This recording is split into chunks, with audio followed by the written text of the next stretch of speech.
여러분, 고난주간 제1일 4월 11일 월요일 오늘 아침 함께 영상으로 우리 특별 새벽 기도를 시작합니다. 오늘부터 한 주간 부활절 아침까지 우리는 이 새벽에 깨어서 새벽에 주시는 하나님의 말씀으로 소생하고 저녁에 감사로 하나님의 은혜를 다시 한번 묵상하면서 그리스도의 십자가 여정에 동행하겠습니다. 오늘은 먼저 우리에게 주신 말씀, 우리 교회가 신앙공동체로 함께 목소리로 나누는 말씀, 요한복음 12장 19절부터 27절까지 말씀을 먼저 읽어보겠습니다. 바리새인들이 서로 말하되 볼지어다 너희 하는 일이 쓸데없다. 보라, 온 세상이 그를 따르는도다 하니라. 명절에 예배하러 올라온 사람 중에 헬라인 몇이 있는데 그들이 갈릴리 벳세다 사람 빌립에게 가서 청하여 이르되 선생이여 우리가 예수를 배웁고자 하나이다 하니 빌립이 안드레에게 가서 말하고 안드레와 빌립이 예수께 가서 여쭈니 예수께서 대답하여 이르시되 인자가 영광을 얻을 때가 왔도다. 내가 진실로 진실로 너희에게 이르노니 한 알의 밀이 땅에 떨어져 죽지 아니하면 한 알 그대로 있고 죽으면 많은 열매를 맺느니라. 자기의 생명을 사랑하는 자는 잃어버릴 것이요 이 세상에서 자기의 생명을 미워하는 자는 영생하도록 보전하리라. 사람이 나를 섬기려면 나를 따르라. 나 있는 곳에 나를 섬기는 자도 거기 있으리니 사람이 나를 섬기면 내 아버지께서 그를 귀히 여기시리라. 지금 내 마음이 괴로우니 무슨 말을 하리요. 아버지여 나를 구원하여 이 때를 면하게 하여 주옵소서. 그러나 내가 이를 위하여 이 때에 왔나이다.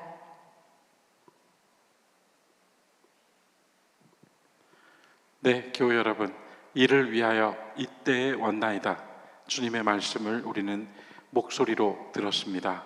오늘 아침 여러분들께서 서로 나누는 형제 자매들의 목소리를 통하여 주님의 이 목소리가 함께 메아리쳐 들어오면 좋겠습니다. 오늘 우리가 읽은 이 복음서의 말씀에서 반복되고 있는 것을 먼저 보면 이때라는 말입니다. 예수께서 대답하여 이르시되 인자가 영광을 얻을 때가 왔노라. 주님께서 마침내 영광스러워지실 때가 왔노라. 그리고 말씀의 마지막에서 지금 내 마음이 괴로우니, 우리 성경의 각주를 보면 마음이라고 번역된 이 말은 영혼이라고 번역해도 무방하다고 되어 있습니다. 오히려 저는 예수님의 이 말씀이 지금 내 영혼이 괴로우니, 우리 본문의 27절 말씀, 지금 내 영혼이 괴로우니 무슨 말을 하리요. 더 이상 할 말이 없습니다. 다만 주님도 기도하시죠. 아버지여 나를 구원하소서. 우리가 종려주일에 구원하소서 지금 호산나라고 외쳤던 것처럼 주님께서도 역시 아버지여 나를 구원하소서, 구원하사 이 때를 면하게 하여 주옵소서. 자, 이 본문 단락 안에서 때, 시간을 가리키는 이 표현은 정반대의 의미로 우리에게 찾아옵니다. 영광을 받으시는 때와 면하고 싶으신 때. 그런데 이 27절에 다시 그 마지막 구절을 보면 그러나 내가 이를 위하여 이때에 왔나이다 라고 말씀하셨습니다. 그러니까 이 역설적인 시간 위에서 주님께서 말씀하시는 이 때라고 하는 이 단어 안에서 우리는 굉장한 어떤 그 신앙의 깊이를 느끼게 됩니다. 영광을 받는 때와 면하고 싶은 때가 함께 놓여 있고요. 동시에 내가 이 세상에 온 이유로서 이 때, 곧 사명의 때가 함께 겹쳐져 있습니다. 그러니까 얼마나 깊은 말씀을 주님께서 제자들에게 들려주셨는가. 십자가 고난의 길 위에서 주님께서 하신 이 말씀에 대하여 우리는 음미해 볼 필요가 있습니다. 동시에 우리들의 삶에서도 이 때라고 하는 것이, 우리가 항상 시간을 살고 있지만 실은 우리의 삶이라고 하는 것은 늘 때로 규정됩니다. 그리고 그 때는 우리에게 우리의 삶을 송두리째 바꿔놓기도 하고 우리의 존재를 새롭게 변화시키기도 하는 그런 때, 그런 사건이 됩니다. 때라고 기억되는 것은 늘 사건과 결부됩니다. 모든 사람이 시간을 살지만 때, 이렇게 말할 때에는 분명히 거기에 어떤 의미가 담겨집니다. 오늘 주님께서 하신 이 역설적인 때라고 하는 말씀 안에서 우리는 십자가의 법칙을 함께 듣게 됩니다. 십자가의 법칙이요. 물론 십자가는 그것 자체로 이미 우리에게 충분히 의미가 되지만 저는 법칙이라는 말씀을 드렸습니다. 그럼 어떤 법칙일까요? 법칙은 항상 변하지 않고 그 방법대로, 그 원리대로 그렇게 진행될 때 그것을 법칙이라고 합니다. 만일 변하지 않고 그 방법대로, 그 원리대로 되지 않으면 법칙이라고 부르지 않고 설 또는 가설이라고 부릅니다. 오늘 주님께서 말씀하신 이 본문 단락 안에서 우리는 십자가가 우리에게 가르쳐주는 법칙을 배운다, 이 말씀이에요. 자, 먼저 우리는 오늘 목소리로 나누는 말씀보다 한 절 앞서서 그리고 한 절 다음을 같이 읽었어요. 한 절 앞서서 보는 12장 19절 말씀에서 예수님의 적대자들로 등장하는 바리새인들이 서로 말하면서 이르되 볼지어다 너희 하는 일, 다시 말하면 우리들이 이렇게 하고 있는 일이 쓸데없다. 왜냐하면 보라, 온 세상이 그를 따른다. 이미 패배를 선언하고 있어요. 기나긴 싸움이었잖아요. 바리새인들, 서기관들, 율법학자들과의 논쟁이 얼마나 많았고 그들의 적대시하는 행위들이 얼마나 많았어요. 그런데 이 모든 싸움의 끝에서 바리새인들이 손을 들어요. 온 세상이 그를 따른다. 그러니까 이미 그들은 졌지만 졌기 때문에 로마의 권세를 활용하여 예수님을 못 박습니다. 온 세상이 그를 따른다라고 말하게 된 이유가 있었죠. 바로 이 11장, 12장에서 나사로가 살아나요. 죽은 나사로의 부활, 죽은 나사로가 살아남, 우리가 이렇게 이야기하죠. 하지만 엄밀히 나사로가 죽었을 뿐만 아니라 무덤에 4일 동안 묻혀 있었고 묻혔을 뿐만 아니라 썩어서 악취가 나고 있었어요. 여러분, 단지 죽음이 아니에요. 완전히 땅속에 갇혔고 거기서 썩어서 냄새가 나고 있었어요. 그를 다시 걷는 사람, 말하는 사람, 그리고 그 자매들이, 형제들이 잔치를 벌였을 때 함께 앉아있는 사람이 되게 해주셨어요. 그냥 기적이 아니에요. 여러분, 성경의 이 이야기를 그냥 예수님만이 하실 수 있는 기적, 미라클 이래놓고 보지 마세요. 이 속에는 의미가 있어요. 죽은 나사로가 다시 살아났다는 건 단지 그런 미라클적인 요소로서만 우리에게 주어지는 것이 아니라 끝났고 또 끝났고 완전히 끝나도 일어난다는 얘기예요. 그래, 나사로가 다시 살아난 이 사건을 계기로, 나사로가 다시 함께하는 이 사건을 계기로, 나사로가 말하고 걸어다니는 이 사건을 계기로 온 세상 사람들이 예수님을 사랑하고 찬송하고 존경하고 존귀히 여기고 왕으로 삼고 싶어 해요. 그러니까 진짜 영광은, 세상에서 말하고 우리들이 짐작할 수 있는 영광은 거기에 있죠. 그리고 마침내 바리새인들이 두 손을 드는 이 순간 진짜 영광의 때죠. 자, 이어지는 오늘 말씀 20절 이하의 말씀에서 마침내 6월절, 이스라엘의 광복절이라고 할 수 있는 출애굽을 기억하고 하나님의 역사를 상기하는 6월절, 최대 명절이죠. 예수님이 이때 돌아가셨어요. 6월절이 되어서 각처에서 예루살렘으로 모이는데 그 중에는 그리스 사람들이 몇 있었다 이럽니다. 그러니까 그리스 사람들이라고 하지만 유대인인데 시민권이 그리스 시민권을 가지고 있는 사람들이죠. 헬라파 유대인이라고도 부를 수 있고요. 어쩌면 본문대로 진짜 그리스인들이 왔다고 할 수도 있겠습니다만, 이 말씀의 어떤 그 양식, 또 이 배경들을 같이 고려할 때는 아마도 그랬을 것이다.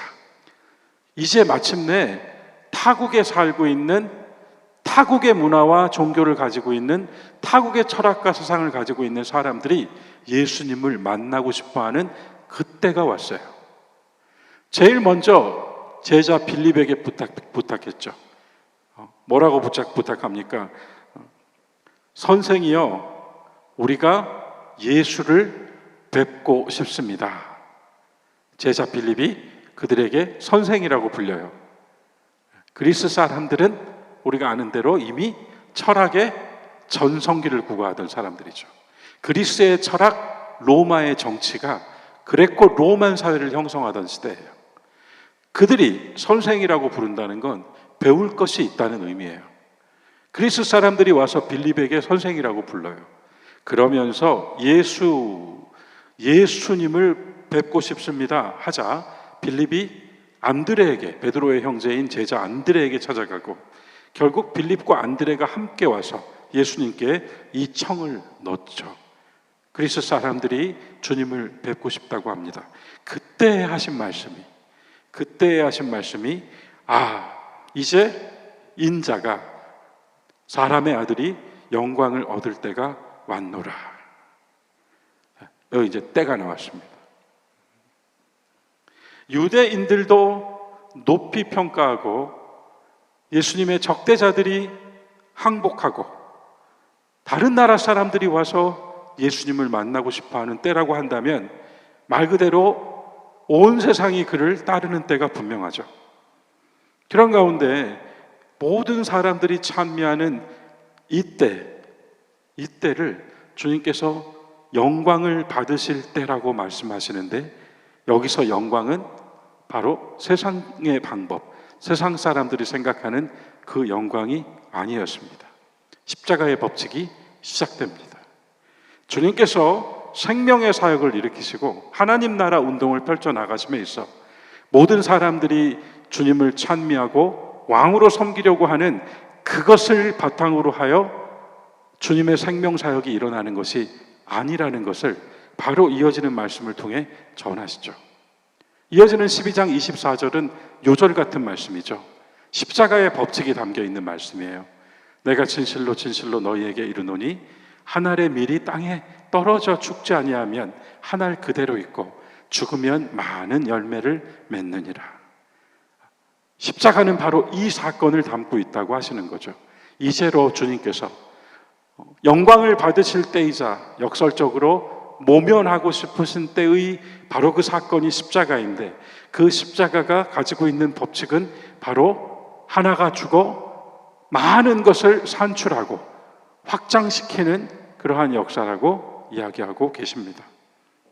인간이 관련되어 세상의 방식으로 말한다면 모두가 환호하는 그것을 바탕으로 교회도 세우고 사업체도 세우고 삶도 한껏 모든 이들이 보기에 아름답게 나타내 보일 수도 있겠지만, 예수님께서 말씀하신 이때라고 하는 것은 오히려 그 환호성 소리가 아니라 땅에 묻혀 죽을 때라고 얘기를 하고 계셔요.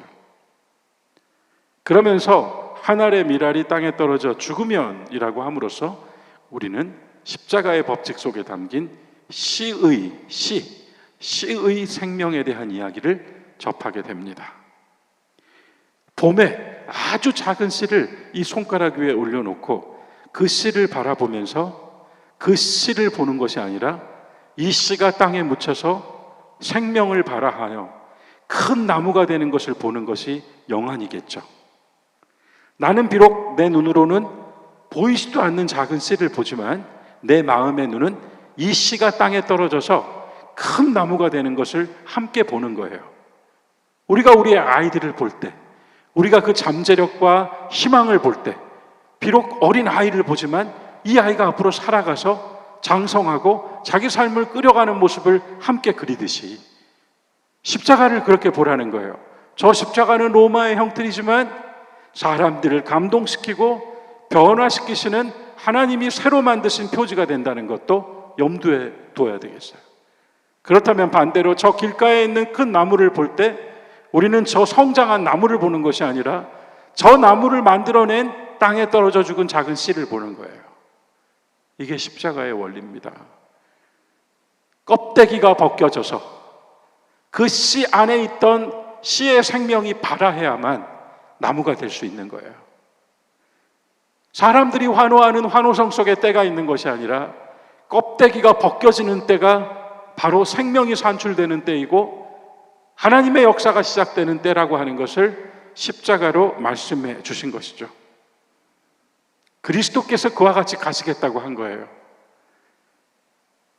그리스도께서 십자가에서 자기를 죽이심으로써 그 십자가를 통하여 셀 수 없는 하나님의 자녀들을 산출하게 되는 역사를 상정하신 거죠.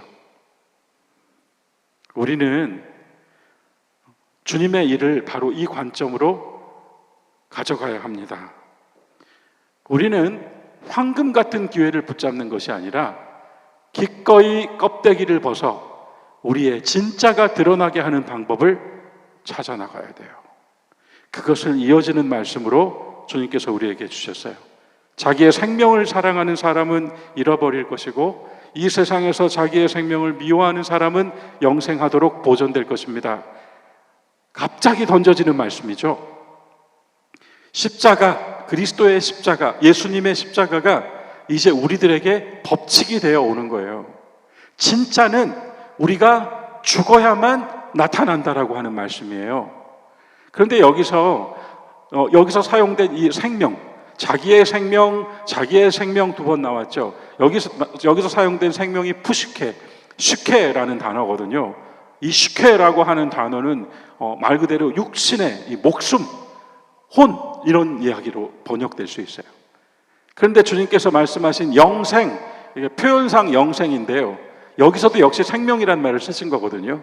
자기의 생명을 사랑하는 사람은 잃어버릴 것이고 이 세상에서 자기 생명을 미워하는 사람은 영원한 생명을 얻고 영원한 생명을 가지고 보존될 것입니다. 이렇게 얘기를 하시는데 이 다음에 나오는 영원한 생명의 생명은 푸스케가 아니에요. 조에라는 단어예요.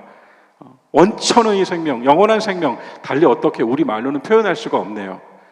그러나 목숨이 아니라 그 목숨을 존재하게 하는 생명이 있다는 거예요. 그래서 주님은 바로 그 조의 생명의 사역은 기꺼이 자기 목숨을 잃어버리는 것이라고 말씀하심으로써 우리에게 십자가의 사명을 던져주셨어요. 가지고 와 봅시다. 진짜 우리가 우리 자신이 변화되고 또 우리를 통하여 누군가가 마음을 새롭게 갖게 되고 우리 가정이 새로워지고 또는 공동체가 새로워지게 되기까지 누군가는 기꺼이 자기를 내어놓는 희생과 헌신이 전제되지 않았던 거예요.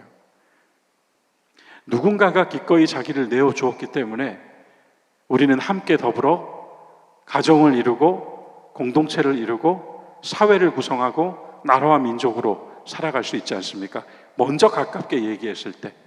그러나 더 깊은 이야기로 우리가 들어간다면 심지어 나 하나의 삶도 내가 껍데기로 뒤집어 쓰고 있던 것이 벗겨졌을 때 비로소 나는 내가 진짜 살아야 될 삶과 내가 추구해야 될 것을 발견할 수 있게 되더라는 거예요.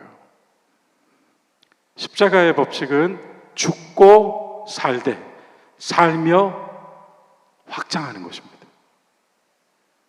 그리스도의 십자가는 그와 같이 그분도 모면하시고 싶은 때였지만 그러나 하나님께서 나에게 이 세상에서 내가 살아가야 될 삶으로 나에게 맡겨주신 때가 있었기 때문에 그 사명의 때로서 감당하고 나아가셨다는 이야기가 우리에게 전해지는 거예요. 진정으로 나를 섬기려면 나를 따르라 하셨어요. 제자들에게 그렇게 말씀하셨잖아요. 나를 따르라. 오늘 26절 그 말씀에서 나를 따르라. 나 있는 곳에 나를 섬기는 사람도 거기 있을 것이다. 여러분 이거 묵상해야 될, 생각해 봐야 될 말씀이에요. 사람이 나를 섬기면 내 아버지께서 그를 귀히 여기시리라. 제가 앞서 그랬죠. 세상이 환호하는 때 그때를 삼으신 것이 아니라 자기가 벗겨지는 때로 생명의 사역을 시작하셨다고. 주님은 그때를 통하여서 하나님 나라를 열어 보이셨다고요. 그리고 우리에게도 마찬가지로 우리가 우리 자신을 벗어버릴 때, 우리의 육신의 생각과 우리의 천연적인 본성을 뒤로 하고 우리에게 은혜 주시고 감동 주신 하나님의 말씀으로 다시 태어났을 때, 하나님의 생명으로 다시 태어났음을 느낄 때, 그때 그 생명으로 사는 눈은 전혀 다른 눈이었다는 것을 이야기했죠. 그러면서 이 26절에서는 나를 따르라, 나를 따르라, 내가 있는 곳에 나를 섬기는 자도 있을 것이다. 무슨 얘기예요? 그리스도의 길을 따라가는 사람은 그리스도가 계시는 곳에 서 있다는 거예요. 자기가 원하는 곳으로 가는 것이 아니라 그리스도가 계시는 장소에, 그리스도의 역사가 있는 장소에 그들도 있다는 거예요.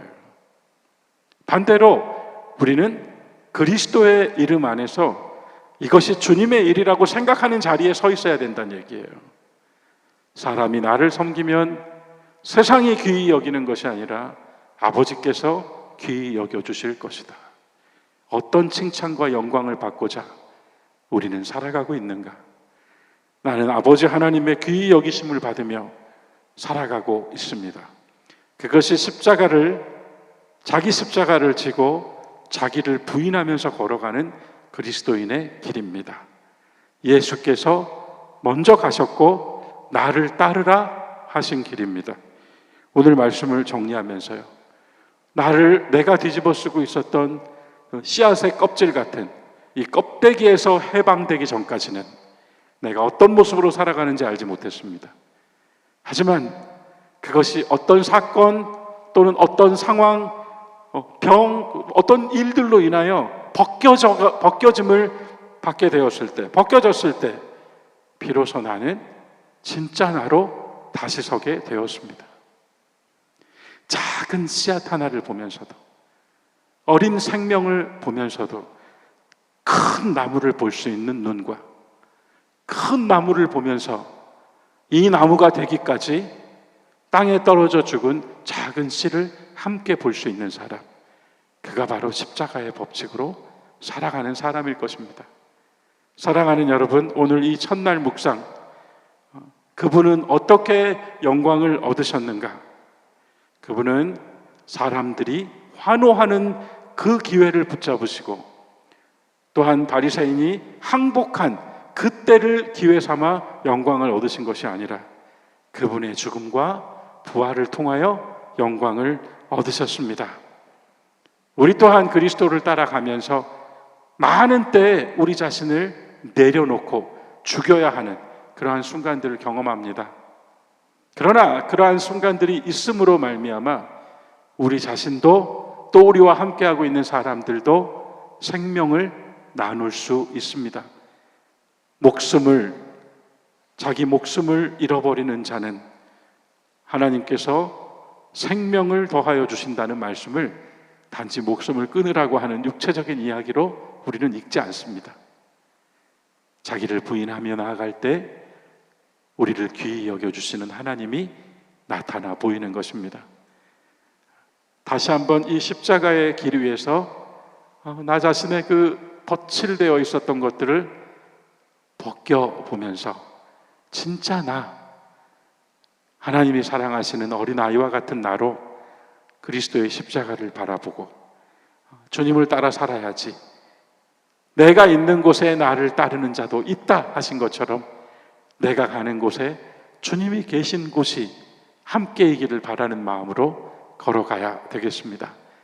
여러분 계신 곳이 주님 계신 곳입니다.